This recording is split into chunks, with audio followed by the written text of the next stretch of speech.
สวัสดีครับยินดีต้อนรับกับเข้าสู่ช่องStreet Mentalนะครับวันนี้เราจะพาเพื่อนๆนะครับที่เป็นสาย Ford มารู้จักกับสำนัก I am Ford ครับก็ใครที่เคยบอกว่ารถ Ford เป็นรถที่แบบว่ามีปัญหาจุกจิกนู่นนี่นั่นนะครับวันนี้เราจะพาเพื่อนๆมาชมอีกหนึ่งสำนักครับน้องเขาทำคนเดียวแล้วก็จะเป็นแนวแบบว่าเปลี่ยนเครื่องครับจากเครื่อง Ford ที่มันมักจะมีปัญหาก็คือเปลี่ยนพวกเครื่องยนต์ไปเลยเป็นพวก K20 เป็นพวกอะไรพวกนี้ไปนะครับซึ่งเดี๋ยววันนี้ผมจะพาไปเจาะลึกกันครับมาถึงอู่เขาก็จับงูกันเลยไอ้หมีเวลาเดินถ่ายระวังนะ ตัวใหญ่ปะเอากระสอบไหมครับอุ้ยหยุดแล้วครับครับระวังครับเร็วช่วยพี่ผมว่าต้องกระสอบป่ะพี่ผมว่าผมต้องเข้ากระสอบไปเลยดีกว่าผมว่าผมต้องวิ่งแล้วแหละ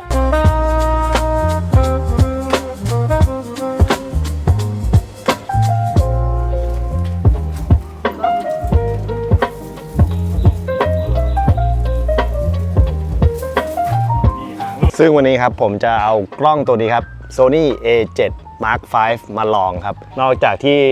ดุยเขาทำพวก Ford วางเครื่อง K เครื่อง2 Z แล้วใช่ไหมเขาก็ยังมีตัวโหดของเขาอีก1คันครับก็คือ Mazda 2 วางโรตารี่ครับวันนี้จะพาเพื่อนๆไปเจาะรถคันนั้นด้วยแล้วก็จะได้ลองนี่ครับตัวนี้เลยผมว่า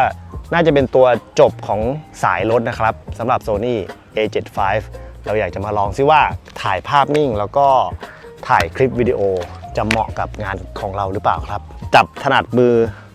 กว่าเดิมครับเนี่ยตรงนี้จับถนัดมือมากกว่าเดิมซึ่งสิ่งที่ชอบสุดก็คือ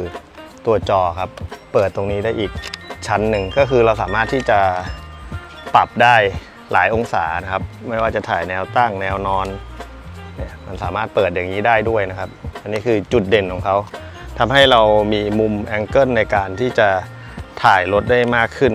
The Best นะครับในตอนนี้เพราะว่าเขาก็จะมีโหมด Tagging รถยนต์และใน AI ของ Sony ใหม่ๆซึ่งเราก็จะใช้อยู่เป็นประจำนะครับ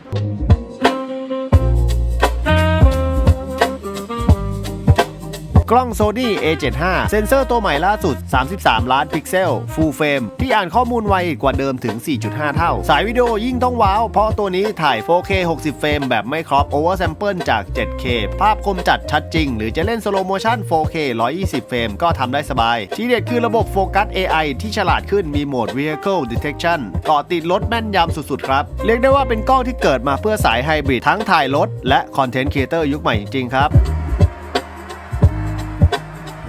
ดุย I am Ford ครับทำไมถึงเอาพวก Ford เนี่ยมาเปลี่ยนเครื่องมาเปลี่ยนสายพันธุ์นะครับจุดเริ่มต้นเลยคือใช้เองแล้วเครื่องก็พังผมไม่มองเครื่องเดิมเลยเพราะว่าณตอนนั้นอะไรมันแพงมากงบเราไม่น่าจะทำได้วางเครื่องเลยพี่เอาอะไรง่ายสุดก็เอาโตต้าใส่เลยตอนนั้นเอาเครื่อง Vios ใส่แล้วก็เกิดเป็นอาชีพเลยคือเราเริ่มจาก 1N ก่อนเนาะใช่ 1N ก่อนถ้าพี่จำไม่ผิดที่มาเจอเราน่าจะเป็นเครื่อง K แล้วใช่เป็นเครื่อง K แล้วแล้วทำไมตอนนั้นถึงเป็น 1N อะราคาพี่ราคาVios ตอนนั้นถูกมาก10,000ไปเองทำงานไม่ยากคาแรคเตอร์มันทำง่ายกับตัวเครื่องแล้วก็พอมาเปลี่ยนยุคนึงก็โตต้าสูงปี๊ดเลยพี่ราคาแต่แทบไม่ได้เลยก็เลยเปลี่ยนมาเป็น Honda แล้วก็คนก็เลยติดตามกันเยอะขึ้นพี่ถ้าจำไม่ผิดเราจะไปเจอกันก็ตอนนั้นเราเป็นพวก K แล้ว K24 อะไรแล้วใช่ไหม K24 แล้วครับแล้วทำไมเราถึงทำเองอะผมชอบรถด้วยก็เลยแบบอยากลองผิดลองถูกทำมาเรื่อยๆก็เลยคล่องเลยจริงๆมีความรู้มาก่อนไหมชอบรถเฉยๆพี่ไม่ได้มีความรู้ก็คือถอดใส่ถอดประกอบอะไรเงี้ยลองผิดลองถูกก็คือลองเองเลยใช่ครับคือไม่ได้มีประสบการณ์ทางด้านรถมากเท่าไหร่ส่วนใหญ่หลักๆตอนนี้ที่นี่ก็คือจะเป็นฟีลคล้ายๆว่าเอาเครื่องเก่าออกแล้วก็ยัดเครื่องใหม่เข้าไปใช่ครับพี่แต่ว่าของเรามีรื้อทำเครื่องอะไรอย่างงี้ไหมมีแต่ว่ามันด้วยความที่กลุ่มลูกค้าผมมันเป็นแบบรถที่มีปัญหาเช่นหลายแบรนด์อะไรเงี้ยคือซ่อมไม่ไหวก็เลยเครื่องแบบเครื่องเกียร์ยกใส่เลยก็จบเลยประมาณนี้แต่ถ้าเกิดเป็นโมดิฟายอะไรเงี้ยน้อยคันที่จะทำใช่เพราะคาแรคเตอร์เคก็อย่างเกียร์ธรรมดาก็แรงอยู่แล้วเป็นรถที่บอดี้แปลกๆแล้วก็จะมาวางเครื่องทางเลือกมากกว่าด้านนี้แทบไม่มีเลยแล้วอย่าง Ford เนี่ยที่เราเล่นนี่ก็คือส่วนใหญ่จะเป็น Fiesta ใช่ไหมใช่ Fiesta Focus Eco Sport ครับหลักๆเลยงานผมปัญหาที่เจอกับ Ford เนี่ยแล้วถึงต้องมาเปลี่ยนเครื่องเพราะเกิดจากอะไรก็มีเกียร์ที่เป็น Dual Clutch ก็ความร้อนที่แก้กันไม่ค่อยจบเท่าไหร่ไอเกียร์ที่มันไม่ค่อยจบเนี่ยเพราะว่าณยุคนั้นนะครับพี่แบงค์มันอะไรมันแพงมากซึ่งทำแบบนั้นเนี่ย6-7 หมื่นต้องมีเพิ่มอีกหน่อยหนึ่งวางเครื่องได้เลยแต่มายุคนี้ก็อะไหล่ OEM เทียบเยอะแล้วก็อยู่ที่ลูกค้าเลือกเลยว่าจะทำแบบไหนถามว่า ทำไปแล้ววิ่งได้ไหมวิ่งได้แต่ปี2 ปีต้องมาเจอปัญหาเดิมๆอีกสู้วางเครื่องเกียร์ไปเลยอะไรเงี้ยเช่นเคเกียร์พังอ่ะ 15,000ก็จบแล้วได้ยกใหม่เลยครับก็เป็นทางเลือกให้ลูกค้าพอเวลามันเก่ามันจะค่อนข้างจุกจิกใช่ป่ะจุกจิกมากพี่ไม่มีความรู้มันเข้าอู่ที่ไหนไม่ได้ เช่นแบบว่าทำไปแล้วแบบเราไปออกต่างจังหวัดสมมุติว่าเกียร์เฟต้าความร้อนเครื่องเกียร์พังเนี่ยถ้าไม่มีอู่ไหนรับเลยพี่เพราะว่าเขาไม่กล้าทำกันยกตัวอย่างถ้าเป็นเครื่อง K หรือเครื่องโตต้าไปข้างนอกเนี่ยพี่อู่ไหนก็รับเพราะว่าเขาชินมือมันทำง่ายมันง่ายกว่ากันเยอะใช่ ใครจะอยากจะใช้ของเดิมใช่ เราก็ยังทำให้ได้แล้วปกติมีแบบซ่อมบำรุงสำหรับ Ford ปกติไหมมีผมก็ทำอยู่แต่ว่าน้อยมาก เพราะว่าก็เลยแนะนำไปประมาณเนี้ยเขาก็จะแบบเลือกอู่กันแต่ไม่ใช่ว่าเครื่องเดิมมันไม่ดีนะพี่เครื่องเดิมมันโอเคนะแต่ว่าแค่ว่าถ้าเปรียบเทียบราคาถ้าราคามันลงมาเท่ากับเซอร์วิสโตต้าและช่างทำกันได้มันก็น่าทำแต่ทีเนี้ยแบบโน้ตฮาวบางอู่เขาไม่ได้รับทำมันก็เป็นเรื่องยากสำหรับผู้ใช้ใช่นี่เราทำโมเดลเลยปะเนี่ยใช่ผมทำโมเดลแต่งานสายไฟจะส่งเอาก็คือเราจะทำในส่วนพวกงานเมคานิกเองประกอบสายไฟก็ส่งมันจะยากแรกๆพี่แต่พอแบบเรามีเขาเรียกอะไรมีตัวอย่างแล้วก็ส่งลงกลึงเขาทำแท่นมาอะไรอย่างเงี้ยเราก็สวมเผาก็ตัดต่อหรือไม่ก็กัดใหม่ก็สวมมันเหมือนแบบรถสแตนดาร์ดอ่ะแล้วก็มาใส่เครื่องเลยอะไรก็คือเราทำจนเป็นชุดคิดไปแล้วแหละใช่พี่ใช่งานยากๆมาเช่นแบบมินิ MG อะไรเงี้ยก็ยังต้องขึ้นสดอยู่แล้วบอดี้อื่นนอกจาก Ford ตอนนี้ที่เอามาวางเครื่องมันมีบอดี้อะไรบ้างของเราครับตอนนี้หลักๆก็จะมีมินิคูเปอร์ครับตั้งแต่50 53 56แล้วก็คันที่แมนที่เป็นดีเซลก็ทำไปแล้วเพราะว่าราคาเขาค่อนข้างที่จะเซอร์วิสสูงแต่ว่าเครื่องเดิมเขาถ้าเกิดมันเซอร์วิสไม่แพงอะโคตรน่าเล่นเลยพี่แต่พวก50อะไรเงี้ยเกียร์เขาค่อนข้างที่จะเปราะบางคือสุดท้ายแล้วเป็นปัญหาเรื่องการแมนเทนแนนซ์ของรถยุโรปหรือรถใหม่เนี่ยบางอย่างมันแพงเกินไปใช่คือมาเลือกพวกนี้นอกจากประหยัดด้วยแล้วก็ราคาถูกกว่าแต่2 SZ ตอนนี้ก็ไม่ถูกเลยไม่ใช่หรอไม่ถูกเลย2 SZ ไม่ได้ทำเลยพี่ทำไป2-3 คันก็ราคาสูงเกินมันแสนอัพโอเคมันยังอยู่ในไม่เกินแสนใช่แล้วก็จะมีพวก MGนิสสันอะไรพวกนี้มาทำเยอะพวกพักหลังๆก็จะมีพวก Honda เข้ามาแล้วใช่แต่ว่าอู่ทำ Honda เขาก็จะเยอะทำกันเยอะแล้วแต่นี้ก็ไว้เป็นทางเลือกเพราะว่าผมทำไปน่าจะ100 กว่าคันแล้วสำหรับพวก Ford พวกอะไรพวกนี้ใช่แล้วถ้าพูดถึงตอนที่มันวางอยู่ใน Ford ระหว่าง K24 กับ2 Z เป็นยังไงบ้างโอ้ย K ตื้นกว่าเยอะเลยพี่เรื่องทอร์กเรื่องอะไรใช่ไหมใช่แต่ถามว่าคาแรคเตอร์ของ2 Z เนี่ยมันเป็นเครื่อง 1.8 ซึ่งมันมีพวกระบบ VVTi เวลาขับขี่มันจะรู้สึกว่าสำหรับผมนะผมว่ารู้สึกมันสบายกว่าเคแบบมันเหยียบแล้วมันไม่ได้แบบกระโชกโคกข้าวเกินไปแล้วก็น้ำมันไม่ได้กินเท่าเคแต่ส่วนตัว K24 ที่คาแรคเตอร์มันเลยทอร์กหนักทอร์กเยอะเหยียบแล้วมาเลยอันนี้ก็จะเหมาะสำหรับคนที่แบบชอบแบบทอร์กมาเยอะๆหน่อยแต่ถ้า2 Z ที่วางไปเขาก็อาจจะชอบเครื่องโดยหลักๆนะครับแต่ว่าถ้าเกิด2 Z น่าจะเป็นคนที่เล่นแบบพวกโตต้ามากกว่าแล้ว handling เป็นไงบ้างต่างกันไหมไม่ต่างด้วยความที่มันเป็น body Ford ด้วยพี่มันที่ผมทำมา body Ford มันหนักแล้วมันแข็งวางเครื่องมาที่เขาคุยกันว่าจะเสียในการอะไรเขาเรียกว่าอะไรในบาลานซ์ในการขับขี่ยากมากพี่ด้วยตัวรถที่หนักแล้วช่วงล่างดีวาง2 ZZ K30 ด้วยเครื่องใหญ่ๆ K24 บาลานซ์ไม่มีเสียเลยพี่สำหรับผมนะขับตรงใช้งานได้แล้วพวกช่วงล่างเราต้องเปลี่ยนเยอะไหมถ้าลูกค้ามาแนวใช้งานเดิมไม่จำเป็นต้องเปลี่ยนอะไรเลยใช้ช่วงล่างเดิมเลยเหรอใช่เอาอยู่เลยเหรอใช่โชว์ต้องเปลี่ยนไหมไม่ต้องเปลี่ยนเลยพี่เหมือนจะหนักกว่าแต่ว่าด้วยความสรีระของมันอ่ะมันแบบมันหนักอยู่แล้วเหมือนเราเพิ่มคนซ้อนไปอีกคนนึงอ่ะมันก็ไม่ได้รู้สึกอะไรเลยกลายเป็นแบบดูดถนนดีกว่าเดิมด้วยซ้ำถ้ามาเปรียบเทียบกับมาด้าอะไรเงี้ยแล้วมาอยู่ดีมามาด้าชอบอันนี้เดี๋ยวค่อยพาไปเจาะลึกนะครับคันนี้ก็ค่อนข้างที่จะดังในโซเชียลอยู่เหมือนกันคือปกติเราเห็นแต่เป็น Ford วาง K วาง2 Z อะไรเงี้ยอยู่ดีๆโผล่มาเป็นมาด้าเฉยเลยก็ลองอะไรแปลกๆดูบ้างใช่ไหมแล้วพูดถึงเราพูดถึงเรื่องไวริ่งแล้วไวริ่งเราไปให้คนอื่นไวริ่งใช่ป่ะใช่ครับแล้วเราไวริ่งให้มันจบไหมทุกอย่างมันใช้งานได้ปกติเหมือนรถเดิมเลยป่ะเหมือนรถเดิมเลยครับไฟทุกอย่างขึ้นโชว์ปกติแต่ว่าถามว่ามันขนาดเดิมไหมไม่ขนาดเดิมกันลื่นกันไหลตัดออกไม่มีเพราะว่าเกียร์เขาไม่ได้ควบคุมขนาดนั้นก็มีแค่2เรื่องนี้สมัยก่อนจะเป็นใช้กล่องเดิมคุมเดี๋ยวนี้ไม่ใช้แล้วใช้เป็นกล่องเขาเรียกแคนบัสอันนี้ก็เอามาทำให้ตัวเครื่องกับตัวรถมันคุยกันรู้เรื่องก็จบแล้ว หลักๆก็คือกล่อง ใช่ครับ แต่ตัวเครื่องอะไรเราไม่ค่อยไปยุ่งเท่าไหร่อยู่แล้ว ใช่ เพราะจริงๆแค่นี้มันก็ขับสนุกแล้วเนาะ ขับสนุกแล้วพี่เดิมๆก็เอาอยู่แล้วพี่ จะเป็นแนวแก้ปัญหาเรื่องปัญหาเก่าของตัวรถเอง ใช่ครับ แล้วก็เพิ่มความแรง ใช่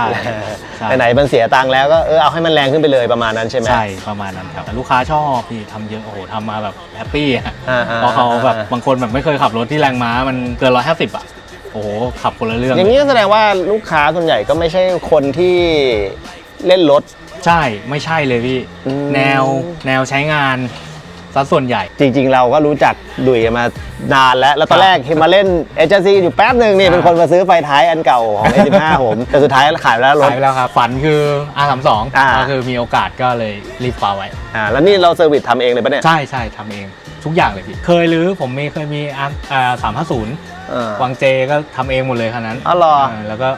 มาเรื่อยๆขยับมาเรื่อย อ๋อสรุปก็คือจริงๆเราก็ทำเองตั้งแต่รถ ๆ เก่ารถอะไรของเราอยู่แล้ว ก็ลองผิดลองถูกไปเรื่อย พี่รื้อได้แต่พี่ประกอบไม่ได้ว่ะ เหมือนกันพี่ผมก็เป็น อะไร ตอนแร แร ก ก ประกอบไม่ได้ก็ให้ช่างเนี่ยแหละ อ่า ตรงไหนก็พี่ประกอบเครื่องให้หน่อย อ๋อก็ ห เรี รื ยก อมาไม่ถูก เรียกเขามา ยกไปเลย ยกไปเลย แต่จริงๆเราก็ทำอยู่ในบ้านของเราเองเลยใช่ป่ะ ใช่ครับ แล้วรับทีรับยังไงรับลูกค้า ก็รับลูกค้าเอารถมาทิ้งไว้หลังจากรถทิ้ง 2 เดือนรับรถอะไรประมาณเนี้ยเวลามันจะนานหน่อยจะไม่ขายฝันลูกค้าเพราะว่าเคยรับปากเขาแบบพี่เดือนนึงมารับเลยอะไรอย่างเงี้ย อืม มันเลยไง อืม บางทีแบบเราไม่ได้ทำงานคนเดียวพี่แบงค์เราทำงานของเราเสร็จแล้วช่างสายไฟเนี่ยผมมีทั้งหมดประมาณ 4-5 เจ้า อืม ซึ่งแต่ละเจ้ารับงานมาเยอะมันไม่ทันอย่างเงี้ย อ๋อ เคยมีแบบ 6 เดือนก็มีนะ รอ แต่ รอ โชค ช่างไฟ ใช่แต่โชคดีลูกค้าเข้าใจพวกมินิเนี่ยแหละ อ๋อแต่คือเราก็ไม่ได้รับทีละเยอะๆถูกต้องปะ ไม่ครับไม่ก็คือถ้ารับเยอะต้องมัดจำไว้แล้วก็รอคิวเอารถเข้าใช่แค่นั้นเอง โอเคเดี๋ยวให้ดุยพาไปดูผลงานกันตอนนี้มีจอดอยู่แค่คันเดียวใช่ไหม ใช่ครับ Paper bag coffee, breath in the steam, same park bench where we plotted our schemes, lobby door buzzing, whole block. อะไรนะตอนนั้นเป็น200ฮะ 200ครับ แล้วก็ขายแล้วก็มาคันนี้ ใช่ แล้วตอนนี้ทำอะไรอยู่อะ เอาโชคไปอัดใหม่โชคหลังมันตายนิดนึง แล้วก็ใส่เบรกใหม่ อ๋อแต่ยังไม่เสร็จดี ยังไม่เสร็จดีเดี๋ยวเปลี่ยนให้มันเสร็จก่อน ก็ก๊อกแก๊กทำที่บ้านไปเรื่อยๆใช่ไหม ใช่ครับ อยู่บ้านอยู่แล้ว ไม่ต้องรีบใช่ไหม ป้ายยาซินเวียพี่แบงค์ พี่อยู่ซินเวียดีแล้ว เรียกว่าจะเหมือนเป็นรถใช้งานปะก็ไปขับเล่นอีกคันหนึ่ง ใช่ค เพ รับ ราะคันมาด้า2ฟังจากเสียงแล้วไม่น่าจะขี่ ขับ ไปไหน ไม่ได้ ได้ พี่ ออกโชว์ ออกงานโชว์ ขี่เล่นอะไรอย่างเงี้ยเนาะ ปาร์ตี้ นี่เราเห็นตรงนี้ อันนี้คือเครื่องฟอร์ดตัวไหนอะ ฟอร์ดเฟียต้าฟอร์ดโฟกัสตอนแรกมันมีเยอะกว่านี้ก็ขายไปบ้างแล้ว เอาเครื่องพวกนี้เก็บไว้เผื่อมีลูกค้าเงี้ยเหรอ ลูกค้าไม่มีที่เอาไปดีกว่าพี่ เอาออกจากรถลูกค้าแล้วก็จะมาไว้ตรงนี้ ใช่ครับ เพราะว่าส่วนใหญ่ลูกค้าก็เป็นเขาเรียกว่าอะไรคนใช้งานทั่วไปอ่ะ อือฮึ บ้านก็ไม่มีที่เก็บแล้วพี่ก็เลยเทิร์นรับซื้อไว้ แล้วก็มาเป็นอะไรเผื่อท่านใดสนใจ แต่ว่ามันก็ใช้ไม่ได้ทั้งเครื่องนะพี่ต้องแบบคอมแอร์ได้ชาร์จอะไรอย่างเงี้ยท่อนตรงเกียร์เนี่ยหมดสิทธิ์เลยเกือบจะ 100% ใช้ไม่ได้ ใช่ มันมีพวกโมดูลเกียร์อะไรพวกเนี้ยเข้ามาเกี่ยวข้องด้วย คือถ้าซ่อมมันก็ไม่คุ้มเอาง่ายๆถูกต้องปะ เนี่ยพี่แบงค์ดูตัวนี้ก็ได้ไอ้พวกนี้จะเป็นเนี่ยอันนี้โมดูลเกียร์ ไหน นี่ตัวนี้ อ๋อ ถ้าอารมณ์เขาพูดกันง่ายๆ ก็คือมันเป็นเกียร์ธรรมดาที่มีตัวเนี้ยมาสั่งไอ้ตัวเนี้ยเข้าเกียร์ให้ มันเลยมีปัญหาบ่อย ใช่ พวกนี้เกียร์แทบจะรื้อช่างมิเนียมอะ ใช่ครับ ถ้าซ่อมไม่คุ้มอย่างเงี้ยเหรอ ค่าซ่อมแพงไหม ซ่อมก็เปลี่ยนชุดคัทเปลี่ยนโมดูลเปลี่ยนจัมบู AB อืม มอเตอร์นี่ก็เปลี่ยนด้วย ก็เกือบยกใหม่อะพี่ มันเหมือนเป็นคล้ายๆกล่องเลยเนาะ มันเป็นกล่องพี่แล้วก็มีเฟืองข้างในอันนี้ 2,000 โฟกัสดูฝาเครื่องอะพี่แล้วก็ อืม พวกตำแหน่งจะไม่เหมือนกันพวกตำแหน่งคอย16 โฟกัส อืม ตัวเนี้ยตำแหน่งตรงนี้จะไม่เหมือนพวกคอมแอร์อะไรเงี้ยครับส่วนพวกไดชาร์จอะไรเงี้ยใช้ได้เกือบทั้งหมดมี 1.4 1.5 1.6 ครับ3ตัวแล้วก็ 1.0 โทโบด้วยมี 4 ตัวทั้งหมด แล้วมีตัวไหนที่เล่นได้บ้างอะ ถ้าเล่นได้จะแนะนำเป็น 1.4 ครับจะเป็นทอร์คคอนเวอร์เตอร์มันจะอืดเลย ปัญหาเดียวกันทุกรุ่นเลยป่ะเรื่องเกียร์ ถ้าเป็นตัวนี้จะเป็นดูอัลคัทเหมือนกัน แต่ว่าถ้าเป็นตัว 1.5 Turbo ของโฟกัสตัวล่าสุดเลยครับ อันนั้นจะเป็นทอร์คคอนเวอร์เตอร์แต่ว่าจะมีปัญหาที่สูบ 2 ซึ่งเสื้อมันฝังโครงหลังไว้ ก็เลยจะสูบ 2 จะไปเร็วหน่อยรถเมืองหนาวนะพี่แบงค์ อ๋อ แล้วมาเจออากาศร้อนๆแบบเราอย่างเงี้ยเหรอ ใช่ แล้วเนี่ย อันนี้ก็ เหมือนกัน 1.6 ครับ 1.6 อันนี้เครื่องเปอร์โยอันนี้มีเปอร์โยมาวางแต่ยังไม่เสร็จ อ๋อ ย้ายเครื่องอย่างเงี้ยเหรอ ใช่ผ่าเละเลย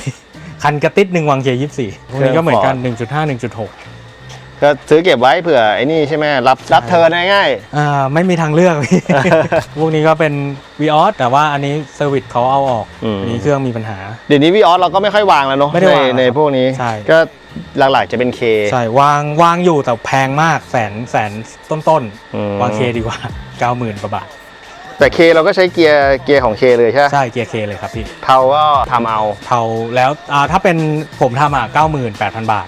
บอดี้ขับหน้าเกือบทุกบอดี้นะพี่มันจะเป็นตัดต่ออยากอัพแรงม้าก็เพิ่มได้10,000เป็นเทากัดรองรับ400ม้าใช่ แต่ว่าเห็นทำอยู่ตอนนั้นมีเป็นโทโบแล้วใช่ปะ ใช่ครับ เดี๋ยวไปดูผลงานตอนนี้จอดอยู่คันเดียว ใช่ อันนี้ก็ไม่ถึงฝัน ลูกค้าสั่งหยุดก่อน ม พอดีไปจูนมาแล้วลูกแตก อ๋อเหรอ ใช่ แต่รถคือวางกับเรา ใช่ครับใช่ อ๋อก็คือวางไปแล้วที่เหลือเขาก็ไปทำต่อ ใช่ครับ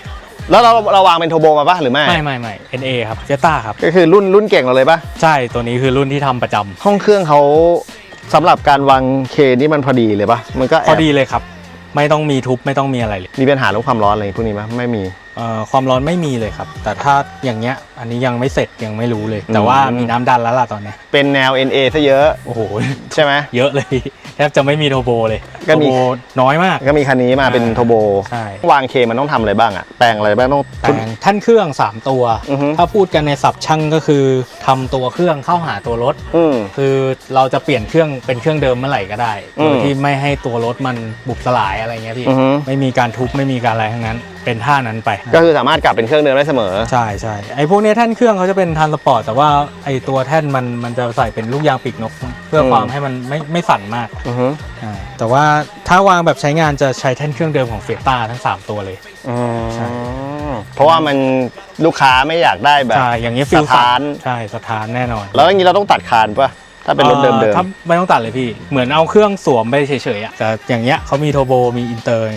คันสร้างมันมีเหล็กข้างล่างอยู่ ๆคือคันนี้ชุดใหญ่หน่อย ใช่ กล่องส่วนใหญ่ใช้กล่องอะไรอะ ถ้าเป็นสเต็ปบ้านๆก็กล่องเดิมรีแมปสมมติแรงไม่พอมันรีแมปเพิ่มได้อะไรเงี้ยคันนี้ใช้แม็กตามที่ลูกค้าอยากได้ อ๋อคือลูกค้าเขาสเต็ปทำไปเยอะหน่อย ใช่ก็ใช้แม็กคุม อารมณ์คล้ายๆพวกแจ๊ส ครับ ประมาณนั้นได้ไหม ได้ประมาณนั้น แจ๊สวางเคแต่ ใช่ แต่ตัวถังเขาจะหนักกว่าไหม หนักกว่าเยอะเลยครับ อย่างรถผมคันแดงไม่มีเบาะหลังอยู่ตันเกือบตัน3พี่ตัน อือฮึ 2ตัน270ใช่หนักอยู่วัสดุพวกประตูอะไรอย่างเงี้ยเปิดมาแล้วก็เปิดเสร็จเราจะรู้เลยว่าถ้าเทียบกับแจ๊สเนี่ยแจ๊สเบากว่าเยอะเลย แล้วของแต่งมันมีเยอะเหรอ ไม่มีเลยพี่ แทบจะไม่มีเลย อ่ะแล้ว เครื่อง โชค เดิมนี่โชคมีครับพวกของทั่วไปนำเข้าหมดเลย ส่วนใหญ่จะมีแบรนด์อะไรบ้างอะ เป็นแบรนด์ฟอร์ดหมดเลยพี่ หรอ ถ้าอย่างเงี้ยอันนี้คือแปลงนะพี่ อันไหน เนี่ยคันนี้คือแปลงหน้าแล้ว ที่จริงหน้าเขามันจะเป็นโฉม 2012 อือฮึ ไม่มีตัวอย่างให้ดู ม อันนี้มันจะเป็นตัวใหม่ อันนี้ก็คือไฟตัวเดียวที่ผมใช้แหละ ก็คือแปลงหน้าได้ เป็น Daylight Projector อ่าฮะ อันนี้ก็คือเป็นตัวนอกนำเข้ามาเหมือนกันแล้วโฉมมันก็จะเป็นโฉม 1.0 Turbo ถ้าเรียกกันง่ายๆแล้วก็มีพวกกระจังแต่ง C-Tech S อะไรพวกเนี้ย MC แล้วก็ ST แล้วก็ RS ใช่ครับ เพราะมันจะมีพวกฟอร์ดอะไรนะฟอร์ด RS อะไรพวกนี้ด้วยใช่ไหมเราก็เอาหน้าพวกนั้นมาใส่ได้ ใส่ได้ครับ แต่ RS จะหายากหน่อย แต่ ST อะเกลือนเลย ไอคันแดงผมมา ST ใช่ตัวนอก แต่ตอนนี้มีนำเข้ามาเป็นหัวตัด 3 ประตูอะพี่แบงค์ อ่า ฮิตมาก แต่ว่าเขาก็ย้ายเอานะ เพราะว่า 3 ประตูบ้านเรามันยังจดไม่ได้ หน้ากับเครื่องอย่างงี้ป่ะ หน้าเครื่อง เพราะเครื่องเขาเป็น 1.6 Turbo เกียร์ธรรมดาขับดีมาก อ๋อ ใช่ แล้วถ้าเป็นตัวนั้นอ่ะมีปัญหาเหมือนฟอร์ดตัวบ้านเราวะไม่ อะไรอย่างเดียวเลยพี่ อะไรคือแม่ง หายาก ต้องสั่งหัวตัดมา หรือไม่ก็ใช้กับวันโวได้บางรายการ ส่วนใหญ่เขาจะไม่โมกัน เพราะว่าจะมีแค่คอมแอร์เดชาร์ที่ใช้กับ 1.0 Turbo บ้านเราได้ แต่ราคามันก็โคตรโหด อันนั้นก็จะเป็นแนวที่ อืม คนชอบฟิลตรง เดิม ตรงยุค ใช่ ตรงรุ่น อ่า อะไรอย่างงี้ แรกก็ แลกกับความแพงนิดนึง แล้วพวกอะไรแต่งอย่างอื่นอ่ะมันมีแม้ก็ส่วนใหญ่เป็นของบ้านเราที่ทำสำหรับพวกนี้ใช่ไหม ใช่ครับตัวนี้มันจะโชคดีนิดนึงคือมันใช้ของ Mazda 2 ได้ด้วย อืม พวกเบรกพวกอะไรเงี้ยขาเดียวกับ Mazda 2 ช่วงล่างเหมือนกันหมดต่างกันแค่น้ำหนักรถ เป็นเหตุผลด้วยป่ะที่เราถึงทำมาด้าสอง ใช่ Mazda 2 นี่ชอบทรง อยากมีไว้ครอบครองสักคัน คือเรื่อง Mazda 2 นี้ไปเห็นพี่โหน่งโรตารี่เขาเป็นรถแดร็กเป็นเครื่องนี่เลยท่านี้เลย แต่ว่าอาจผมไม่รู้ว่าเขาโมดิฟายอะไรบ้าง แต่ด้วยทรงกับเสียงแค่นั้นเลย ชอบ อ๋อ มาก ตอนแรกนึกว่าพวกช่วงล่างมันคงเหมือนกัน ก็เลยแบบอยากจะลองจริงๆไม่เกี่ยวเลย ไม่เกี่ยว เห็นมีคันนู้นรอทำอะไรอ่ะ อันนั้นวางเคครับ K24 Eco Sport วางไปเยอะเหมือนกันตัวนี้ ทำไมอ่ะเครื่องเดิมเขาไม่ดีหรือว่ามันไม่แรงเครื่องเดิมมันกี่ซีซีนะตัวนี้ 1,500 ครับตัวเดียวกับเฟียต้าเลยพี่เครื่องตัวเดียวกัน อ๋อ ใช่ก็มีปัญหาความร้อนกับเกียร์แค่นั้นเอง2อย่างแต่บางทีแบบลูกค้าก็ไม่เอาแล้วอะไรเงี้ยก็เลยเปลี่ยนเลยดีกว่า อันนี้ก็รอเครื่อง ปัญหาเหมือนกัน ครับตอนนี้เชียงกงก็รอแล้วนะพี่ อะไรนะ K24 เรา มัน เริ่มแล้วนะ มันคนมาเล่นกันเยอะคือไม่ใช่ว่าแต่รถพวกนี้ไงมันมี Honda ที่เล่นด้วยแล้วก็ไหนจะรถแข่งไหนจะรถดิฟก็มีอะไรก็มีคนใช้เยอะ ตอนนี้เริ่มจะหาตัดยากขึ้น ใช่ครับ อีกหน่อย ตัดไม่พอเจอไม่สวย อีกหน่อยอาจจะฟิลเดียวกับ J JB อะไรเงี้ยเนาะ ใช่ผมว่าใกล้แล้ว คันนี้วาง NA NA ครับ แล้วก็วางเป็นเกียร์ธรรมดา เกียร์ออโต้ครับพี่ครับ ออโต้แล้วก็รับวางเหมือนกันใช่ไหม ออโต้ส่วนใหญ่ออโต้หมดเลยพี่ เอาเหรอที่คุยกันส่วนใหญ่ออโต้เหรอ ออโต้เลยครับเพราะว่าเกียร์ธรรมดาไม่ค่อยจะมีคนวางเท่าไหร่มีน้อยคันมากแล้วหลักสิบ เขาเอาไปใช้งาน ใช่ครับเกียร์ออโต้หมดเลยยิ่งกับบอดี้นี้นะโอ้โหสุดเลยบอดี้เขานุ่มแล้วแบบเครื่องมันทอร์กเยอะอะ อ่าฮะ เหยียบแล้วเชิดเลยหัว เกียร์มันก็เลยถูกเพราะเกียร์ออโต้เคแทบจะแบบไม่ค่อยมีราคาขนาดนั้นอะ ไม่มีเลยพี่ราคาหมื่นต้นๆเองยกใส่ก็3,000 ใช้ได้เลย ก็ฝากแอมฟอร์ดด้วยนะครับวางเครื่องข้ามสายพันธุ์ไม่ว่าจะเป็นฟอร์ดหรือบอดี้ไหนก็ถ้าอยากวางเครื่องก็เข้ามาปรึกษาได้สำหรับคนที่รู้จักแล้วก็ฝากเนื้อฝากตัวอีกทีคนที่ยังไม่รู้จักก็ฝากเนื้อฝากตัวอีกรอบครับ Paperback coffee, breaking the steam, same park bench where we plotted our schemes, lobby door buzzing.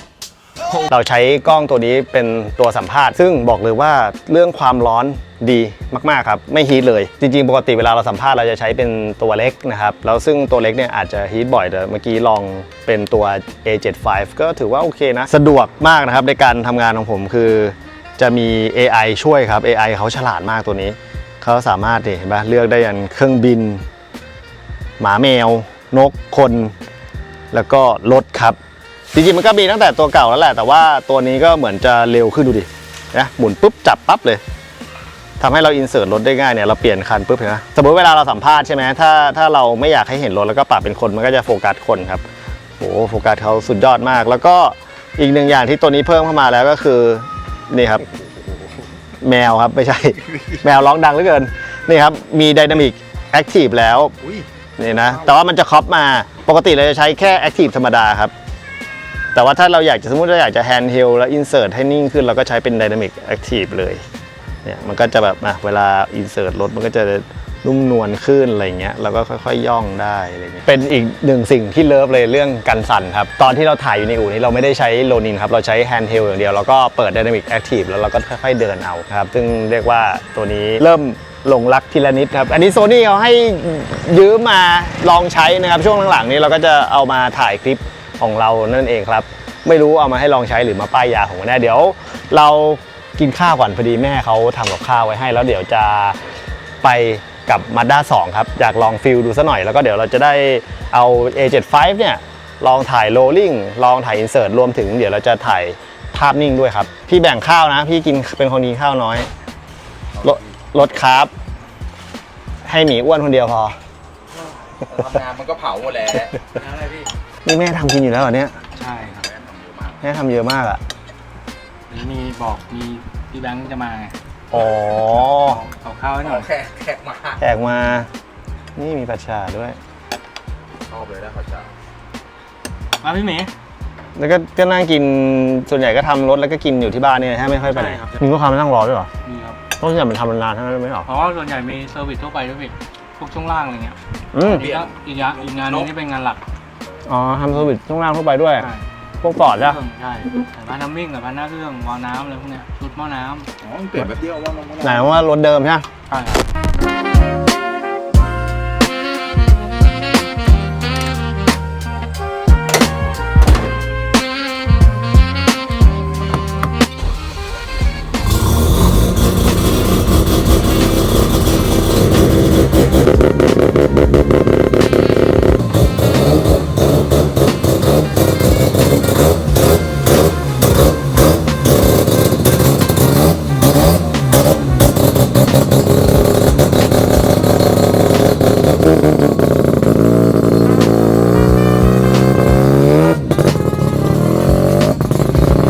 มาอยู่ใน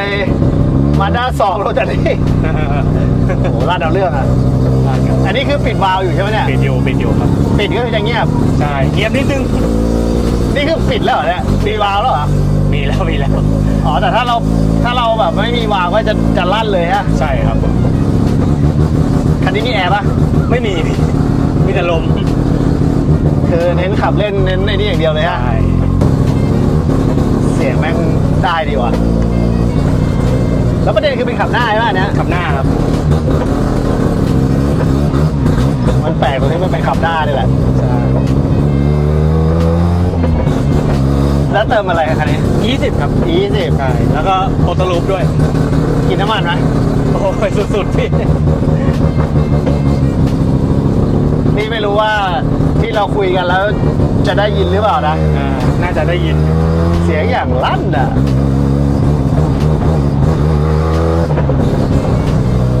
กล่องอันนี้ก็ฟิลเทค ฟิลเทคครับ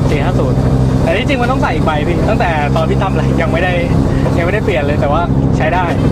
มันเป็นเฉพาะรอบเดินเบา เดินมามันจะสะดุดหน่อย ใช่มันจะหลุดซิงค์นิดนึง ใครจะไปคิดเนาะว่ามาด้า2จะมาเป็นแบบนี้ ใช่เนี่ยแล้วเราเปิดวาล์วมันก็จะเนี่ยดังขึ้นเริ่มอีก คือเปิดวาล์วคือลั่นเลย ใช่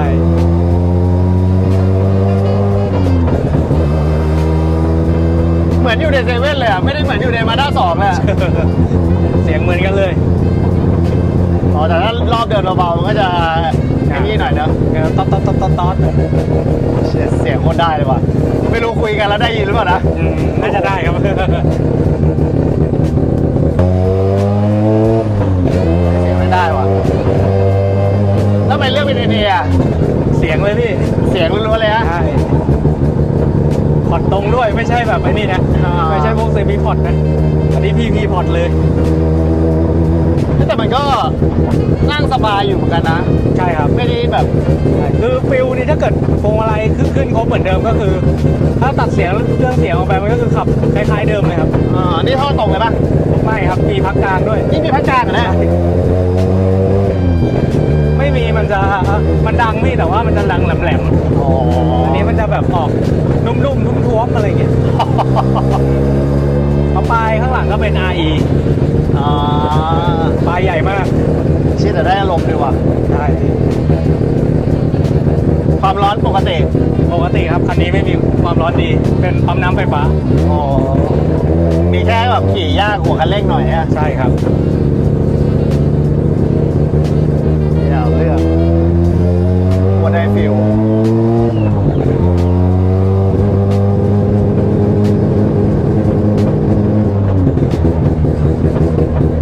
ทำไปไหนใครก็มอง ใช่พี่ ว่าด้า2จริงปะวะเนี่ย ถ้าคนเล่นนะรู้อยู่แล้วล่ะ อ่า แล้วเสียงมันเป็นอย่างนี้ แล้วเกียร์จะชิดนิดนึง วิ่ง100รอบอยู่ 4,000 โอ้โห เกียร์5 คือออกแต่จังหวัดนี่เหนื่อยแน่นอน อะไร อะ โอ้โหพี่อย่างนี้ออกไม่น่าได้ เอาง่ายๆขี่ใกล้ๆแล้วก็ ออกงานใกล้ๆ ออกงานใกล้ๆถ้าไกลหน่อยก็สไลด์ไป อะไรครับ NA นี่แม่งดังจริงๆอะ ดังไม่ดัง คือเป็นโทโบไม่ค่อยเท่าไหร่นะ ใช่โอ้โหจะแน่นๆหน่อย ในไทยน่าจะเราคันแรกบ้างถ้าไม่นับรถแข่งอะ ใช่ครับสตรีทคันแรกเลย แต่คือจริงๆ ถ้าเราไม่ได้ไปทำทำพอร์ตมันก็ขี่ใช้งานได้ปะ มันก็ไม่ใช่เลยมันก็ มันก็ไม่ได้ฟิลโรตารี่อยู่ดี มันก็ไม่ตอนเลยพี่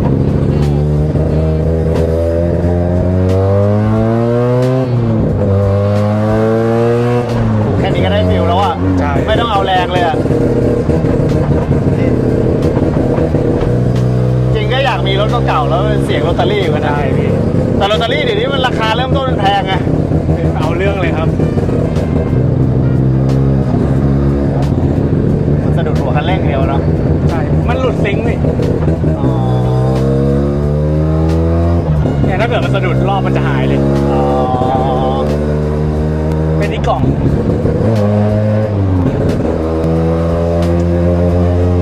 เสียงมันหวานจริง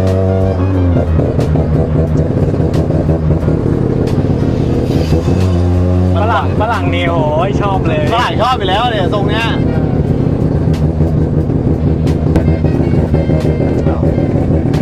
จิบกาแฟหน่อยครับ ก็เปลี่ยนบรรยากาศจากที่บ้านมาจิบกาแฟที่นี่บ้างร้อนนี่มีลมมีรูลม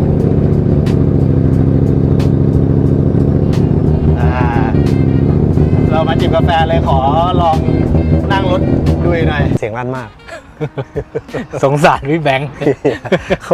โคตรดังอะคือมีวาวกับไม่มีวาวนี่ไม่ได้ต่างเลยอะ ใช่ต่างเหมือนเสียงเบสเฉย ขอรู้ที่มาหน่อยทำไมถึงต้องเป็น Mazda 2 แล้วก็ทำไมต้องเป็นโล ๆผมอยากได้บอดี้นี้อยู่แล้ว อืม บวกกับเห็นพี่โหน่งโรตารี่อะนะ อืม เขาทำเป็นรถแดกยิ่งชอบเข้าไปใหญ่เลย ทุกคนที่แบบที่ใช้มาด้าตัวเนี้ยแล้วแบบว่าแต่งอะนะก็คงจะมีเรฟเฟอเรนซ์คล้ายๆกันคือแบบถ้าเกิดแม่งเอาเครื่อง7มาไว้ในตัวเนี้ยได้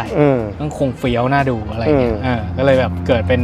เรฟเฟอเรนซ์ขึ้นมา แล้วเริ่มจากรถก่อนหรือว่าเครื่องก่อน รถก่อนเลยครับรถนี่ผมได้มา 70,000 ก็หลอดมาหน้า2ตัวนี้เหลือ 70,000หรอ แล้วแต่ของพี่ผมได้มาเดิมๆเลยเกียร์ธรรมดาสีขาว อ่าฮะ เอามาเปลี่ยนสีทำลุกก่อนเปลี่ยนกันชนหน้าใส่ล้อใส่ตัดใส่เบาะโลบาร์ทั่วไปเลยครับ รถได้มาถูกแล้วภายในรถมันไม่ได้เก่ามากเนาะ ใช่ มันก็ทำให้ภายในยังดูโอเคอยู่ ใช่ครับพี่ แต่คือเรากะมาถลุงอยู่แล้วแหละ ใช่ ก็เลยไม่ได้ซีเรียสอะไรมาก ใช่คือตั้งโปรเจกต์ไว้เลยครับโลเลยล้อเป็น SE 37ครับ อือฮึ ล้อบ้านเราทั่วไปเลย สเปคถ้ามันพอดีฟิตเบนซ์อย่างนี้สเปคเท่าไหร่อ่ะ 15 35 7ครับ 7 นิ้วก็ ใช่ ปกติทั่วไปเลย ทั่วไปเลยครับ ดุยเขาก็อยู่ King Camber ใช่ครับ เรื่องแคมเบอร์เรื่องฟิตเบนซ์เขาต้องมาก่อน พี่นิกไงป้ายยา แต่อารมณ์นี้ก็จะเป็นแนวมิตตี้เนาะ ใช่ครับพี่ ก็คือจะใส่ยางตอง8อ้วนๆแต่ว่า ใช่ คือกดมิดเลยนี่แทบจะ สุดสตัดเลยครับ สูงสตัดเลยเนาะแปะยางเลย ใช่ ไซส์ยางเท่าไหร่อ่ะ 205 50 15ไซส์ทั่วไปเลย ทั่วไปเลย ไซส์ที่ฮิตเลยจานหน้าตาแปลกๆนะมีส เอ อง อแต่ ร่องนิดนึง คือจานอะไรอ่ะ จานทั่วไปเลยพี่เอามากัดใหม่ อ๋อ ให้มันแบบแปลกนิดนึง คือเล่นทรงกับเขาหน่อยนึง ใช่ แต่ฟิตเบนซ์โคตรดีเลยติดบ้างไหมอย่างเงี้ย ไม่ติดครับ อันนี้ไม่ติดเลย โหนี่ ข้างในมันโล่งไม่เหมือนรุ่นอื่นจะติดนะ แคมเบอร์เราแทบไม่ลบเลยนะลบนิดเดียวเองเนาะ นิดเดียวเองครับ ก็จะสวยอ่ะจริง ๆ ถ้าไม่ได้สตาร์ทเครื่องนี่คือไม่รู้เลยนะว่าเป็นโรตารี่คือภายนอกก็คือ Mazda 2 ใช่ แต่งทั่วไปแต่ว่าได้เรื่องฟิตเบนซ์แต่ช่วงล่างพวกอะไรอย่างเงี้ยมันก็มีของ Mazda 2 มีขายเยอะอ นี่ ยู่ ครับ แล้วเนาะ ใช้ได้กับเฟสต้าเลยพี่จูเนอร์คอนเซ็ปต์ ภายนอกเนี่ยก็จะไม่ได้เน้นอะไรมากมาย ใช่ครับ อันเน้นแค่ภายในก็คือของเท่าที่มีภายนอกก็คือมีล้อชุดเดียว ใช่ แล้วก็มีแซมหางหลังอะไรพวกนี้ใช่ไหม ใช่ครับพี่ เรามาดูหัวใจกันดีกว่า เป็นกระแสอยู่พักหนึ่งเลยครับ เพราะว่า ใช่ ไปออกงานอีเวนต์มาก่อน ใช่ครับงานแรกเลยที่โทมินอล อ่า พระราม3มาพี่ แล้วได้ข่าวว่าตอนนั้นเป็นเครื่อง FC เหรอ ใช่ครับเป็น FC ทีนึงแล้วก็พอร์ตรั่ว เปลี่ยนเลย ตอนนี้ก็เป็น FD แล้ว ใช่เป็น FD แล้วครับ นะเมื่อก่อน 13B สมัยแบบโหหลาย10 ปีแล้วอ่ะมันราคามันรับได้นะราคามัน ใช่ ถูกมาก 30,000 กว่าบาทประมาณนี้ แต่เดี๋ยวนี้เป็นแสน แต่แล้วครับ ตอนนี้ FD กับ FC ราคาเท่ากันไหม อันนี้ผมไม่รู้มากต้องถามพวกคนที่มี เพราะอันนี้ผมซื้อมาจากพี่เล็กก็คือให้เขาโมดิฟายมาเลย ก็คือทำเลยทีเดียว ใช่ ซื้อเครื่องพร้อม modify ใช่ก็มีแค่กลมๆเลยพี่ไม่มีอะไรเลยพวกคอยดีก็มาทำเอง ก็คือว่าตัวเครื่อง 13B เนี่ยให้พี่เล็ก modify มาให้เลย ใช่ครับ ก็คือพี่เล็ก modify มาให้แต่ตัวเครื่อง ใช่ ที่เหลือราชการเองหมด จัดการเองหมด เครื่องทำอะไรไปบ้าง เครื่องมีพวกเป็กซิ่งมี PP port PP port ก็คือเจาะตรงเข้าโลเลยส่วนใหญ่เขาจะทำเป็น housing อะไรพวกเนี้ยใช่ก็ประมาณนั้นพี่ คือพวกนี้พอร์ตตรงเลย พอตรงเลย เสียงมันก็สนานเลย ใช่สำหรับ NA เลย คือจุดมุ่งหมายเราเนี่ยเน้นเรื่องเสียงก่อนเลย ใช่ครับ เป็น NA ไม่ว่าแล้วพอร์ตตรงอีกมันก็ สนานมหาศาลเลย แล้วการที่เราวางโรตารี่ใน Mazda 2 เนี่ยมันยากปะ มันยากตรงลองผิดลองถูกอะพี่แบงค์ของทุกอย่างที่ใช้ก็คือจะเป็นมือสองซะส่วนใหญ่วางเข้าไปเนี่ยมันไม่ยากมันจะมายากพวกอย่างเพาอย่างเงี้ยเพาแล้วตอนแรกมันมีแมททีเรียลปั๊มซึ่งมันจะติดแถบนู้นนะครับขึ้นมาเจาะเข้าตรงนี้ 2 อัน คือมันจะไม่ต้องใช้เขาเรียกว่าอะไรไม่ต้องใช้ออโต้ลูปใช้น้ำมันเครื่องมาช่วยในการเผาไหม้มันก็จะสึกหรอน้อยลงแต่ทีเนี้ยมันติดเพามันเล็กไปก็ขาดก็เลยต้องขยายให้มันเหมาะสมกับตัวเครื่องเปลี่ยนแผนมาใช้เป็นออโต้ลูปแยกไม่แยกดิผสมถัง โรตารี่ผสมถัง ใช่ครับ ก็ถังหนึ่งก็เติมครึ่งขวดไดชาร์จอะไรพวกเนี้ยคอน้ำก็ต้องหาของที่มันใช้ได้ครับเอามาแมทคัสตอมเมา เพราะว่าที่มาคือพี่เล็กเอามาแต่ก้อนนี้เลย ใช่ แล้วโมดิฟายมาให้เราแล้ว ใช่ครับ คอลิ้นก็ไม่มี ครับ ที่เหลือเราจากการทำหมด ใช่ครับ แล้วเรารู้ได้ไงว่ามันจะพอดีเป๊ะ ตั้ง reference ก่อนนะพี่เพราะว่าเราก็ไม่รู้เลยไม่มีความรู้เกี่ยวกับเครื่องตัวนี้ว่ามันจะวางแบบนี้ไหมอะไรเงี้ยก็คือเอาง่ายๆเอาท่อนตรงมาประกบกับเกียร์ก่อนให้มันเกิดเป็นรูปเครื่องก่อนแล้วก็วางแผนว่าจะลงไปยังไงและเวลาเซอร์วิสจะถอดท่าไหนได้บ้างใช่ครับมันก็จะเป็นลักษณะประมาณนี้ เพราะว่าเนี่ยมันพอดีทุกอย่างเลยนี่ถ้าเป็น3โลคือหมดสิทธิ์เลยนะเนี่ย ไม่ได้แล้วครับ แต่ต้องบอกเพื่อนนะครับอันนี้ยังเป็นขับหน้าอยู่นะครับ ใช่ ความยากคือมันเป็นขับหน้า ใช่ ซึ่งมันต้องใช้เกียร์อะไรชน 3S MR2 ครับตอนนี้ เกียร์นี้คือ 3S MR2 ใช่ครับ โอ้โหแล้วมันลงได้พอดีแล้วทำไมต้องเป็น 3S อ่ะ คือที่เป็น 3S เพราะว่ามันมีไดสตาร์ททางฝั่งเกียร์ อ่าฮะ เอาไว้สตาร์ทเครื่องได้ครับตอนแรกก็มองไว้ใช้เกียร์มาด้า2ชนแม่งเลย อืม ลืมสตาร์ทไงวะ ก็เลยต้องบังคับเป็นเกียร์ MR2 ทำไมโลมันไม่มีที่ไว้ไดสตาร์ทหรอ มีพี่แต่ว่ามันไม่สามารถเข้ากับตัวเกียร์ขับหน้าได้ อ๋อ ใช่อย่างมันจะอยู่แถบสมมุติอยู่แถบบนใช่ไหม อืม ซึ่งมันไม่สามารถเข้าไปในตัวเกียร์ได้ ก็ต้องหาอะไรที่มันปั่นไฟวินได้เลย โดยที่เราไม่ต้องแปลงอะไรแล้ว ด้วยที่ MR2 มันเป็นเครื่องวางกลางขับหลังอยู่แล้ว ใช่ใช่ มันก็คือเพามันจะมาออกท่านี้อยู่แล้ว ใช่ครับพี่ มันก็เลยลงตัว ลงตัวเลย แล้วคันเกียร์ต้องแปลงปะ ไม่คันเกียร์ไอ้ตรงเนี้ยนิดเดียวครับตอนแรกเนี่ยมันจะหักลงล่างใช่ไหม ในรถมันก็จะกลายเป็นจาก1เราเข้าขึ้นข้างบนใช่ไหมเพื่อนเราก็ต้องสับ2อันนะคือ1สลับกันแต่อันนี้เราย้ายขึ้นมาข้างบนแล้วอันนี้ก็สับปกติแล้วใช่มีแปลงแค่ตรงนี้อย่างเดียวเอง เป็นเกียร์สาย เกียร์สายครับปกติ โอ้โห ข้างในไม่ได้ยุ่งอะไรเลย เอาเรื่องกันแล้วเนี่ย ใช่ใช่อันนี้ก็เนี่ยหาผิดหาถูกจนเจอ ไอ้ที่ยากนี่คือไอ้พวกนี้นี่แหละใช่ปะ ใช่ครับ แล้วเพราะตอนแรกถ้าเรามาท่าเดิมมันก็ไม่รู้ว่าสายเกียร์มันจะไปทางไหน ใช่ นั่นแหละพี่ คือความยากของมัน แล้วไส้เกียร์เราต้องทำปะ ทำครับอันนี้เปลี่ยนเป็น GP4 แล้วครับเพราะว่าตัว MR2 มันยาวมาก อ่าฮะ ลากไม่ไหว แล้วพวกแท่นเครื่องอะครับ สร้างตัวนี้ขึ้นมาเป็นแท่นเหล็กแล้วก็จับหาเครื่อง แล้วก็ อืม เอาจากเครื่องจับจากตัวเนี้ยจับหาตัวเกียร์อีกทีหนึ่ง อ๋อก็คือแปลงที่เหล็กมากกว่า ใช่ใช่ ไม่ได้ยากมาก ตัวนี้ไม่ยากครับอันนี้ทำบ่อยอยู่แล้วเครื่องโรตารี่อ่ะของมันอ่ะที่จริงมันจะมีพวกคอยดีอะไรอย่างเงี้ย อืม มันก็จะดูสูงถ้าเป็นแบบเดิมๆอ่ะนะ อืม แต่ถ้าเกิดมาอย่างเงี้ยมันก็บังคับมาเป็นอย่างนี้เลย อืม ใช่เพราะว่าเครื่องมันไม่ได้ใหญ่แต่น้ำหนักเยอะ อ๋อถ้ายกคนเดียวก็หลังแอนเหมือนกัน โอ้โหยกไม่ได้พี่ต้องใช้เคน เพราะมันเหล็กเนี่ย เหล็กครับ มันเหล็กทั้ง ใช่ ทั้งรุ่นเลย ก้อโล อะ ก็มีน้ำหนักแหละ อ่าฮะอ่าฮะ ใช่ แล้วเมื่อกี้ที่นั่งมาความร้อนเราก็ปกติด้วย ปกติครับเพราะเป็นปั๊มไฟฟ้าด้วยปั๊มไฟฟ้าที่อยู่เนี่ยตรงขาพี่แบงค์เลยใต้ไฟ แต่เอาใต้ไฟตรงนี้เหรอ ใช่ใช่ โอ้เอาเรื่องกว่า แล้วไอ้ท่อนเนี้ยเรา ท่อนนี้ เอาอะไรมา คัสตอม ลิ้นของอะไรอ่ะ ลิ้น SR พี่ SR 20 ตัวนี้เลย เดิมๆเราก็หาผิดหาถูกอะนะตอนแรกจะสั่งของเราก็ยังไม่กล้าสั่งไงเพราะแบบมันหลายหมื่นเนี่ยแล้วแบบเอามามันจะใช้ได้ชัวร์หรือเปล่าก็เลยเอาหาในอู่นี่แหละใส่ไปก่อนใช้ดูว่ามันโอเคไหมเพราะโรตารี่อ่ะส่วนใหญ่ลิ้นถ้าเป็นพอร์ตของใครของมันอย่างเงี้ยมันต้องใช้ลิ้นเล็กแต่อันเนี้ยพอจูนอะไรแล้วมันออกมาก็โอเค หัวฉีดก็เป็นหัวละพัน4หัว อันนี้เราก็สร้างขึ้นมาใหม่ ใช่ ไหม อันนี้ก็เป็นแบรนด์ร้านด้วย แต่ให้พี่โอ๊ตเลวินสร้างให้ เกียร์เราก็ต้องหล่อหัวหมูใหม่ถูกปะ ไม่ต้องครับพี่แบงค์ หรือเขามีสำเร็จใคร เนี่ย ใครทำไว้ให้ จะมีอันเนี้ยตัวเนี้ยเป็นแผ่นเพจอันเนี้ยสำหรับโรตารี่ชนเกียร์ 3S เลย อ๋อมีคนทำไว้อยู่แล้วเหรอ ใช่ครับ แต่ว่าก็ต้องหาว่ามันจะบางจะหนาเท่าไหร่ อันเนี้ยต้องเอาไปให้เขาดู อ๋อ ใช่ อันเนี้ยคัดเดิมมันจะหน้าตาประมาณนี้เลย อันนี้น่าจะประมาณนิ้วหนึ่ง อืม ใช่ แต่เราต้องเลือกคัดตั้งแต่ครั้งแรกเลยพี่ แล้วเราใช้คัดอะไรอ่ะ อันนี้บอก BK ครับ อ๋อ BK คัดกี่แผ่นคันนี้ แผ่นเดียวครับพี่ แผ่นเดียว ใช่ อย่างนี้เท่ากับว่าเราก็ต้องเป็นคัด BK ที่ใส่กับ 3S ถูกปะ ใช่ มันคือ Vigo พี่ มันก็ไม่ยาก ไม่ยากอันนี้ไม่ยาก พูดถึงถ้ามีคนอยากทำตามก็ไม่ยากใช่ไหม ไม่ยากแล้วครับ อืม ใช่เพราะนี่ผมก็เป็นคนแรกๆนะที่ทำออกมาเนี่ย คือมันก็ ต มี ลิขสิทธิ์ก็อยู่กับร้านครับ ตอนนี้ก็มีชุดนี้สำเร็จแล้ว ใช่ใช่ ถ้าใครอยากซนก็สามารถทำได้ ใช่ แต่เกียร์มาทูมันก็ไม่ได้หาง่ายกว่าเดี๋ยวนี้ ไม่ง่ายแล้วครับ แต่มันสามารถเลือกได้พี่บีมอะไรพวกนี้ก็ใส่ได้ เอาบีก็ใส่ได้เหรอ ใช่ แต่มันอยู่ที่เพาเท่านั้นเองเพาบีมมันจะเล็ก ประเด็นแหละ มันคือตอนที่เราต้องไปทำเครื่อง เพราะว่าตอนนี้สตาร์ทโรตารี่มันก็สูงอยู่แล้วบวกกับโมดิฟายไปเนี่ย ใช่ครับ คือทะลุราคารถไปไกลจัดๆอะ ได้เขาเรียกว่าอะไรได้กระแสตอบรับที่ดี แล้วประเด็นคือมันเป็นขับหน้าครับ ใช่ครับ แล้วคันนี้กะว่าจะมีทำอะไรเพิ่มเติมกับเขาไหมครับเนี่ย ก็น่ายังไม่น่าจะทำอะไร ตอนแรกดูโทโบไว้แต่มันเป็น PP Port อะพี่ อืม PP Port มันทำโทโบแล้วมันไม่ค่อยจะจบเท่าไหร่เห็นเขาพูดกันนะ ก็ถ้ากับว่าถ้าจะเป็นโทโบก็ต้องไป ทำอะไรใหม่วุ่นวาย ใช่ก็ท่านี้ไปก่อนเพราะยังไงมันแรงไหมมันแรงอยู่นะ แต่ว่ามันคงสู้พวกเคอะไรอย่างเงี้ยไม่ได้หรอก มันได้เขาเรียกว่ามันได้ ได้เสียง ฟิลลิ่ง ใช่ได้ฟีลลิ่งเพราะว่าเครื่องที่เสียงแบบนี้มันก็มีเจ้าหนี้ตัวเดียว แต่ถ้าเป็นโทโบต้องมาอยู่ท่าไหนวะเนี่ย โทโบอาจจะต้องสร้างคอยดีใหม่ให้เหลือลิ้นเดียวครับ แต่ตำแหน่งวางก็จะ ลกเลย มันจะดูแปลกๆเนาะ ใช่ครับ คือจริงๆท่านี้ถ้าแบบอีกหน่อย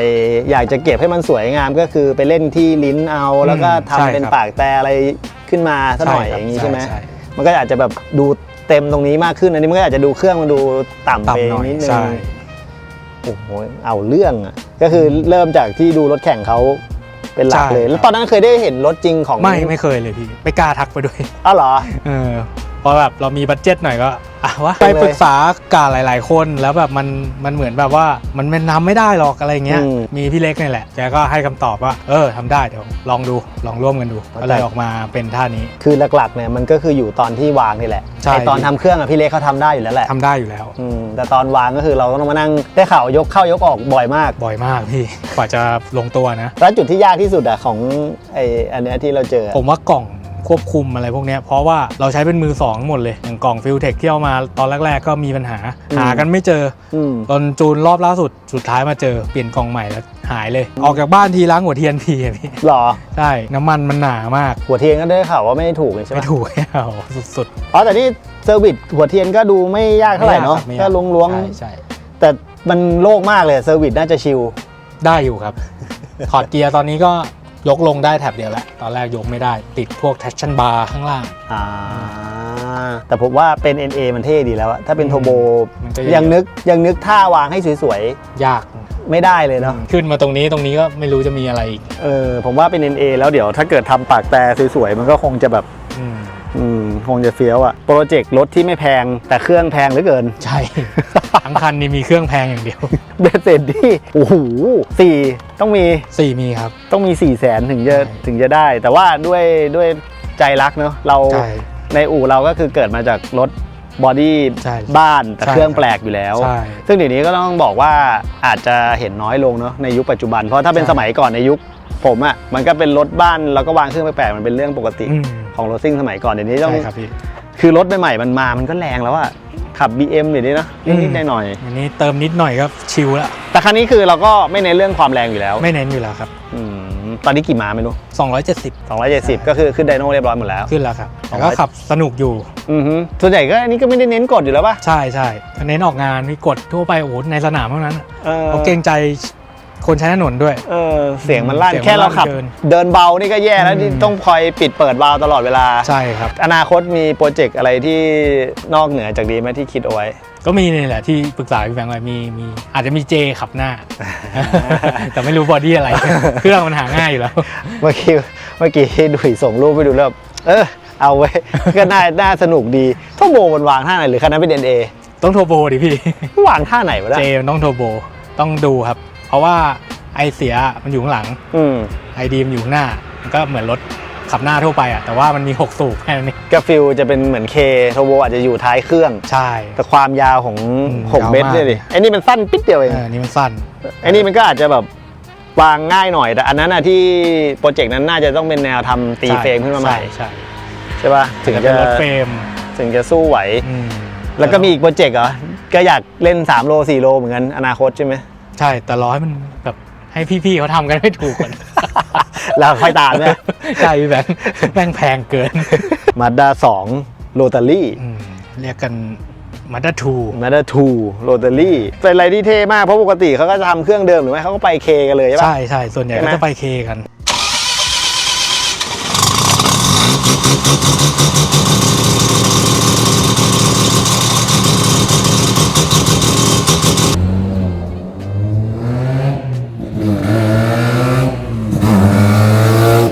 ขับคันนี้แล้วรู้สึกมีความสุขไหม ออกงานเราได้พี่ แต่หมายถึงว่าโปรเจกต์ที่เราวาดฝันไว้มันโอเคไหม โอเคครับ แต่ขับอาจจะไม่ค่อยสนุกเท่าไหร่ ใช่ นานๆที ใช่ถ้าออกงานเราได้ เออ แต่ถ้าขับเล่นอย่างเงี้ยขับแบบใช้งานไม่ได้แน่นอน เออ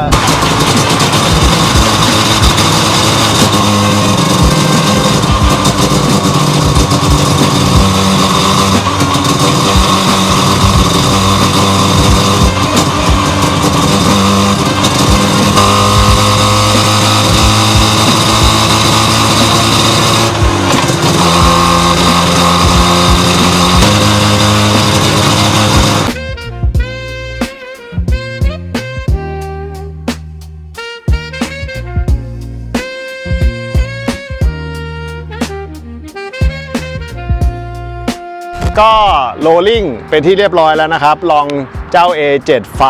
เมื่อกี้แล้วก็ใส่โลนินไปด้วย แล้วอยากซนครับ อยากที่จะลองเปิดโหมดกันสั่นแล้วก็โรลลิ่งดูครับ คือสิ่งที่ชอบเลยนะ เราลองดักถ่ายกับรถของดุยใช่ไหมก็จะจับโฟกัสที่หน้ารถได้อยู่เลยครับ ไม่ว่ารถจะวิ่งผ่านหน้ากล้องใช่ไหมหรือรวมถึงตอนโรลลิ่งก็จะจับรถตลอดเลย จังหวะที่เราไวๆไม่อยากใช้โลนินเงี้ยเราก็อาจจะใช้การสั่นของกล้องเนี่ยช่วยได้ แต่ด้วยที่เราใช้อินเสิร์ตเป็นเลนส์24-70มันอาจจะแคบนิดนึงตอนที่โรลลิ่งมันก็อึดอัดหน่อยนะครับก็สนุกดีเดี๋ยวเราจะลองถ่ายภาพนิ่งด้วยเหมือนกันครับว่าสุดท้ายแล้วไฟล์เป็นยังไงคือมันเป็นกล้องไฮบริดอะเนาะเราสามารถพกตัวเดียวถ่ายทั้งภาพนิ่งได้แล้วก็วิดีโอได้หลังๆเนี่ยเราไม่ได้ใช้ A7R แล้วเรามาใช้พวก A7S ในการถ่ายภาพนิ่งซึ่ง A7S มันจะอยู่ประมาณ10 ล้านพิกเซลเนาะส่วนตัวนี้มันจะอยู่33 ล้านพิกเซลนั่นเองครับอีกหนึ่งข้อดีของกล้องตัวนี้ครับคือ 4K 60 เฟรมไม่ครอปครับเราไม่เคยใช้ A74 เราใช้ A73 นะครับซึ่ง A73 ตอนนั้นนี่จะ 4K แล้วก็ครอปด้วยซึ่งมันก็เป็นปัญหาเนาะแล้วก็ตอนนี้ยังไม่10 บิตด้วยตอนนี้เป็น 4K 60 เฟรมไม่ครอปนะครับแล้วก็เป็นไฟล์ S-Log 3 10 บิตแล้วซึ่งถ้าเราใช้ตัวนี้เนี่ยไฟล์เราในกองของเราก็น่าจะใกล้กันหมดแต่ตอนนี้เรายังไม่ได้ซื้อนะครับเราลองมาทดสอบซึ่งตอนนี้ผมมีความรู้สึกว่าแฮปปี้กับมันมากPaper bag coffee, breath in the steam, same park bench where we plotted our schemes, lobby door buzzing. Whole block listen, stairs smell like bleach, and a cracked transmission. Got a scar on my cheek from a youth I regret, from a dude I respect. We ain't spoken. ตอนนี้กล้องไม่ฮีทแต่คนฮีทกล้องความร้อนแบบปกติจัดเลยแต่เราจะคนฮีทแล้วโอ้โคตรร้อนนี่5 โมงเย็นนะเนี่ยตายนี่ลองภาพนิ่งดูบ้างครับแล้วก็ใช้คอมโบ50-150ที่เพิ่งหวดมาแต่นี้เราเปิดอิเล็กทรอนิกส์ชัตเตอร์นะรัวมันดีจังเลย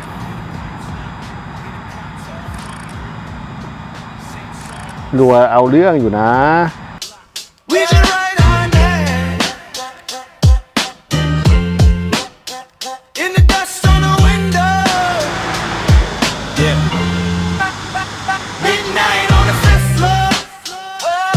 หลักๆวันนี้เราจะมาลองกล้อง A75 นะครับตัวนี้ด้วยสำหรับการถ่ายถ่ายรถวันนี้ลองทุกอย่างเลยลองทั้งสัมภาษณ์ลองทั้งโรลลิ่งลองทั้งถ่ายภาพนิ่งรวมถึงอินเสิร์ตแบบแฮนด์เฮลนะครับต้องบอกเลยว่าตอบโจทย์สำหรับสายมอเตอร์สปอร์ตรวมถึงสายอย่างอื่นด้วยก็ตามนะครับใครที่มีตัวนี้อยู่ในครอบครองหรือใช้ตัวนี้กับเลนอะไรถูกใจกับเลนอะไรก็ลองคอมเมนต์มาคุยเล่นๆกันได้นะครับทั้งเรื่องรถนะครับแล้วก็เรื่องกล้องเพราะว่าเป็นคอมมูนิตี้เดียวกันนะครับเผื่อน้องๆที่ดูอยู่ก็ชอบถ่ายรูปรถใช่ไหมครับผมก็แนะนำตัวนี้เลยราคาผมว่ากำลังดีก็วันนี้น่าจะขอตัวลาไปก่อนอย่าลืมกดไลค์ Subscribe และกดกระดิ่งแจ้งเตือนให้กับ Street Baton ด้วยนะครับเจอกันคลิปหน้าครับ Neon flicker on a busted brick. Corner store bell singing till 6. Paper bag coffee, breath in the steam, same park bench where we plotted our schemes. Lobby door buzzing. Whole block listening, smell like bleach. The crack transmission, got a scar on my cheek. I regret, I respect. We ain't spoke up yet. Old heads on the train talking. I'm the echo of the verse.